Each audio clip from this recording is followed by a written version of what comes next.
We are live. Okay, today's guest is Gina Ciolli and Bobbie. Dang it, Bobbie, what's your last name? Abuzaid. Abuzaid.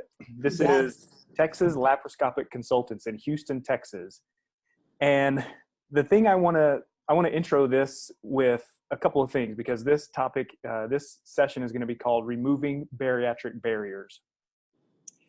And there's a few things that I made a list of here. You know, we all like to shop on Amazon now because they have the one-click purchase. It's so simple. We love to buy Apple products because when you take them out of the box, they work without any instructions. Warren Buffett is one of the most successful investors in the world because he makes it easy for the companies he invests in. And you think about other businesses that make things easy versus the bariatric world, and most bariatric clinics seem to be putting up every possible barrier for a patient. I'm shocked that patients arrive at all. And the ones that do arrive to some clinics seem to be just, they would have gone through anything, and they did go through anything, because lots of clinics put up barriers of, have you watched our pre-recorded webinar that's on this hidden page on our website? Have you jumped through other hoops? Have you completed our paperwork? So we'll send you the link, print the 50 pages, we'll then upload it and scan it back to us. So there's all these hoops that they're putting up. And we've been working with TLC for a good while now. And the thing that we notice about them is they put a lot of time and effort into removing all the barriers to get people in the door. They're one of the best at it that we've ever seen. So a few questions, and I'm glad you're both here because, let's start with this. Gina, I want you to give the quick story of your journey through growing up in the bariatric business real quick. Oh, wow. We only have 20 minutes, Maddie. Thank you for inviting us. Story where I started. So I was 23, working for Memorial Hermann Hospital, which is one of the largest hospital systems here in Houston. And I was an interim bariatric coordinator, did that for about 4 months, and then moved over to the university setting as the manager to manage UT's practice. And one day, Dr. Scarborough and Dr. Yu stood behind me and they're like, what do you think about private practice? And I was like, I don't think anything. I'm not doing much here, so let's go. I was, I think, 26 at that time. So I was like, okay, I don't have anything to lose. So everyone was like, you're going to fail. The out-of-network business is failing. Everything private practice-wise is going away. Everyone's going to university-based or hospital-based. But I was like, you know what? If I'm going to try something, let's do it right now. So we did. I was actually the first one to leave. I left before Dr. Scarborough and Dr. Yu to start our practice. And we started really small. We weren't able to take any of our patients with us. We had nothing but a cell phone and an office that was the size of the closet. And one thing that we learned is if you answer the cell phone, they come. So we were able to move into the office that we're in now about probably 4 or 5 months later. I met Bobbie. She actually worked upstairs in the OB-GYN office. She was scary as hell. OB-GYN world is completely different than the bariatric world. So she was just used to seeing like hundreds of patients at a time. It didn't matter if they came or if they were going to leave. It didn't matter if you satisfied them. So I just was like, I never want to work with this woman. We had a meeting at dinner and she was a billing monster and I heard all kinds of wonderful things about her, but she had a completely different mentality than I did when it came to customer service. 6 months rolled around again and somehow she came back into my world, and Dr. Scarborough and I actually interviewed her because we wanted to bring our billing in-house. And I knew that I had to stop doing it on my own because I wasn't going to bed till like 2 o'clock in the morning trying to figure everything out. So I needed Bobbie, and Bobbie was like, you know what? I'm going to give you a try. We'll give each other a try. And it's been a marriage made in heaven. And here we are, like what, 10 years later, 11 years later? I don't know. Yeah, longer than most marriages. Longer than most marriages. And honestly, the way that we started out, which was the best thing for us because our office was under construction again, is we were stuck in the same room that we're sitting in right now for 9 months together, sitting basically like this, across from each other, learning everything that we possibly could about every single patient and figuring out how we wanted to structure this practice for the long haul. And the number one thing throughout all of that we found is, one, we're not scared to change something and try something new. And I guess the number one key to everything is, if you don't answer the phone, you don't know what the problem is. Tell me, you guys have been at it 10 years, and I'll ask some questions. Feel free to say that's not 13, Maddie. 13. Okay. If you count our university years, it's actually 16. Okay. So, of course, I don't want you to share anything you don't want another bariatric practice to know, but take me through, you guys went from zero patients coming in 10 years ago to roughly how many bariatric surgeries per year now?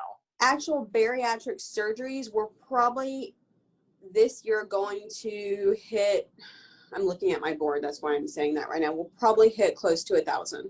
Yep. Yeah, and for everyone who's either watching or listening, I've sat in Bobbie's chair and looked at Gina's board, and Gina relentlessly tracks a few sales metrics, and it's one of the few clinics that really see the bariatric patient process as a sales funnel.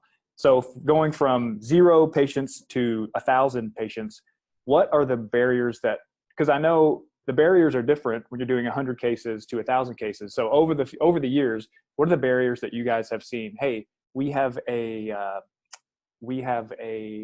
what's the word? There's a log jam here. We've got to remove it. What are those big log jams that you've had to say? We got to make this easier for the patient to get them in here. So what I have to say is, I've had the unique opportunity to travel around this country and visit multiple practices and kind of piece together what I've liked about different practices and what I've not liked about different practices and bring them into my practice. What I'd say is the number one thing I've seen, and I've struggled with this as well, and specifically when it comes to the phone, is that practices need to be willing to invest in themselves in multiple different ways, not even just with marketing, with staff. You need to understand and need to be able to see when your staff is overwhelmed, when there's more than they physically can handle, and what's being left behind. So you have to be willing to hire the appropriate staff when needed. And you sometimes need to be able to get ahead of that, not wait till it's too late. So if you see that your pipeline is already starting to grow, that the phone calls are increasing, it means that there's going to be more verification, more pre-certification. There's going to be more, and you need to make sure that you're not depending on just 1 or 2 people to take care of that, and that you have it appropriately organized so that that patient is being taken care of during every part of the process. How do you, in that office, how do you get a sense? Because a lot of people, when they start work, no matter what position, no matter how much is on their plate, some people just say, I've got too much to do, I don't want anymore. How do you know when a position is truly overwhelmed and it's time to hire additional staff? So for me, I can usually tell when I start getting a few complaints from that specific area of expertise. And I take it very seriously. If I get one complaint, I'm usually trying to go and follow through. Now, I have the luxury of, when I think that there's something that's being missed, what I do sometimes is I will put that person's emails on my email list so I can see that all of their emails are getting addressed. I can also see if they're overwhelmed in their orders. So Bobbie and I will go through when we think that there is a department that's overwhelmed, or if there's 2 things. It's a department that's overwhelmed, or it's an employee that's not working efficiently. So you have to be able to tell the difference in the 2. So we'll go and actually try to take time out of our day and sit in that role for a little while. We'll take a couple of days, we'll sit in that role and see, do we need to readjust the way that the workflow is coming in or out, or do we really need to hire another employee to help because it's overwhelmed? So you have to be willing to go and sit in that role and assess it for yourself before you can make those decisions. Yes. Definitely, that works out really well for us, as sitting in that person's position for a day or 2 days to see exactly what they're doing and help them management time also at the same time. And it helps with the employee satisfaction as well, to Yes. know that you're willing to do the work that they're doing, that you've done it before, and that you understand what's going on. You're willing to really see what the problems are. Because sometimes you do create a structure that is more work than you anticipated. Yeah, we've been in some bariatric clinics where the management staff is at the end of the building or across the hall. You guys' office right there in the middle of everybody. You're hearing all the conversations. And I think, wasn't it a couple months ago, your staff was out for the day doing something, and you guys took over answering the phones for the day, right? Yes. We did. It's been a weird year. So between COVID and the demonstrations, we did allow we let our staff take a half day if they wanted to be involved in a big demonstration that was going on here. And Bobbie and I decided to take the phones, and we took them for 3 hours in the afternoon and thought we were going to die. So after that day, it was actually a really good learning experience. We hired more people for the phone room and we added another new patient specialist. So now we have 2 full-time employees who focus solely on our new patient consults that are coming in. Yeah. So 2 full-time people whose job it is get people into a consult. To get new patients into a consult. Yep. I have 2 other good topics, but how much time do you have left, Gina? You have 12 more minutes. Oh, that's more time than I need. So you mentioned the phone room. Can you tell us more about that? I've heard other practices fiddle with the idea or maybe give it a half-hearted effort. The standard is the phone rings up front. If they don't answer it, it'll ring to somebody else, and then we don't really know who gets it. How have you? I lived off of that. That was my approach to the phones for 12 years. And it started in November of last year. I was done with that structure because I even put in a phone tree that it would go to an automatic system where they could then type in where they wanted to go and it would go directly to that. And I just decided after 12 years that was a nightmare system. It wasn't working. It wasn't efficient. And I completely restructured my office and brought in a general contractor so that I could build a phone room. I kicked actually Dr. Scarborough out of his office and made them all the doctor's office together because I needed the phone room next to me. So I built a whole room around the phones. I have 3 people who, actually we have a total of 5 people now because it's become that important. But at that time I had 3 people who were, their sole purpose in life is to answer the phones. And it has been a game changer towards patient satisfaction, as well as just seeing the number of consults that are being booked. And this may be a good question for Bobbie too, but talking about removing barriers, you guys were seeing in your marketing and in the feedback, the vast majority of people who don't come in because they're concerned about finances. And you launched this whole campaign and kind of had this war cry of no insurance, no problem. And what have you seen from that? That's interesting because if you would have asked me that question a couple of weeks ago, I would have answered differently. So in saying that, I'm going to take this one because we learned from this, because we did launch the no insurance, no problem. Still love that campaign, still running with it. What we have found with that campaign, and people are getting a little tidbit into some marketing knowledge that we learned here, is money is the people's number one barrier. They aren't necessarily shopping around for the lowest price. They just want to know that they're getting an efficient price and an effective price and a good surgeon. The no insurance, no problem has allowed us to open up the idea that people can actually get financing for this. And I don't think a lot of people have actually even thought in that type of capacity that this is something I could finance.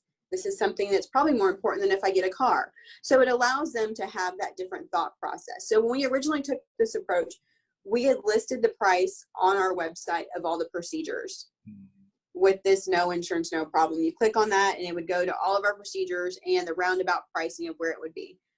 So actually I'm wrong. I'm wrong. First we launched it without the pricing and we launched it with a monthly fee. Then we decided we wanted to take one step further, which we had learned from a group that you're with, Panhandle. They listed all their prices and we really liked that.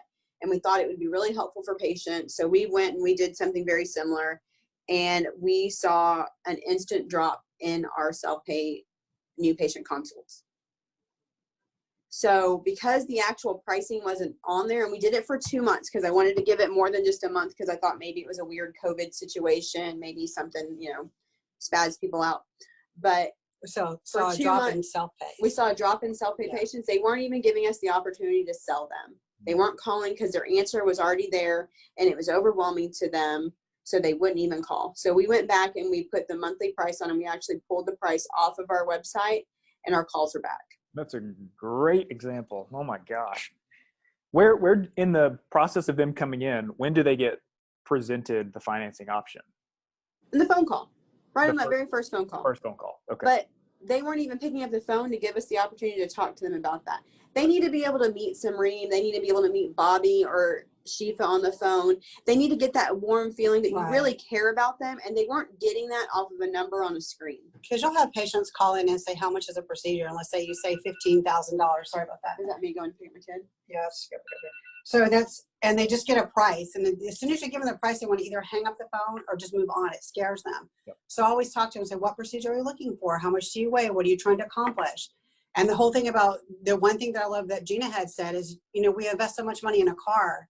We all buy new cars, $15,000, $20,000, $30,000 cars. Why not invest that in your body? And you're done with that after 5 to 7 years, and you've moved on. So you get that person hyped up on what they're trying to do and why they're trying to do it. And then it even works out better because I've had a sleeve. So I always try to get on that same basis as them. Oh, I've had a sleeve. I had it 7 years ago. I lost 100 pounds. Best thing I've ever done. Best investment. I had to take lending out. Best investment ever. Did you know you can have lending from that? Lending can be as low as $250 a month. You start going that direction. How much money do you have? Oh, I only have $10,000. That's great. That's a great start.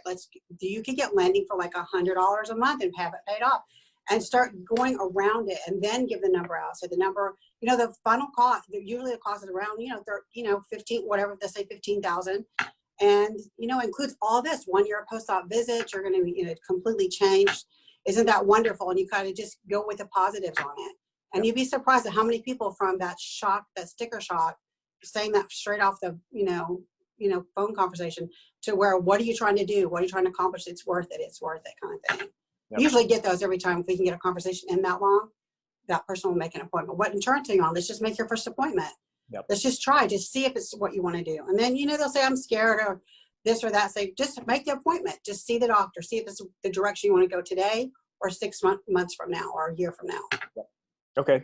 So what's the next big thing? What's the next big barrier to improve or get rid of or make it easier? What are you guys working on? Right now, what are we working on? Well, I mean, you get a lot of pushback when patients don't understand and that they don't have bariatric benefits, but that still goes back to the. Are you talking about like towards self-pay and conversions, or just as a whole as a practice? Just as a whole, to make it smoother for the patient, make it easier. Anything to be sure they qualifying in is a lot of times a barrier. Do they qualify? Are they high enough BMI? Do they have the comorbidities? That type of thing. Mm-hmm. So if we have somebody that's on the borderline of that, we go ahead and start moving them through the process. And we see they're not going to qualify in, then we start doing cash pay pricing combos, and start talking to them about that. Compare that, how much it would have cost them with the insurance, and there's not much of a difference with the insurance or without the insurance. Sometimes it just depends. So right now, I think the big thing that we're facing towards trying to figure out how to transition and handle it appropriately is we have our insurance patients and our self-pay patients. So I think the next big change that we're going to make here is that we may have, while we have someone who handles the new patient consults in for all this, for all of them, we may even create, so we have a whole nother navigator role, which we can, I guess, get into in another consult, but we may even create a whole navigator role just around our self-pay patients to be their person, to get them from the time that they have the new patient consult to the time that they have surgery. And that's, I think, the direction we're going in. If you ask me in 6 months, I may even push it out a little further, because right now our revisions are going through the roof, and there's such another animal that's all cute in itself that we may have to have another person dedicated to just revisions. You made a great point about we don't show the full price because it scares people off. We want to have a chance to explain things to them. This is a big argument amongst clinics. The patient calls in, says, here's my insurance stuff. I want to know if I qualify. Some clinics say, great, we'll go over that information when you come in on the 14th. Some clinics call them back and say, I'm sorry, you don't have coverage. And I forget which camp you guys fall into, but which one is the right way and why? So what we do, because we verify a lot of insurance, and we go back and forth with this. So we originally started, when we started with Boost, is we were just like, get them into an appointment. We'll figure it out after. Well, they were taking up a lot of real estate on your schedule is part of the problem. And you only have so many hours in a day. So now we try to get them verified as soon as possible and get them on the schedule. So we kind of do a combination of both.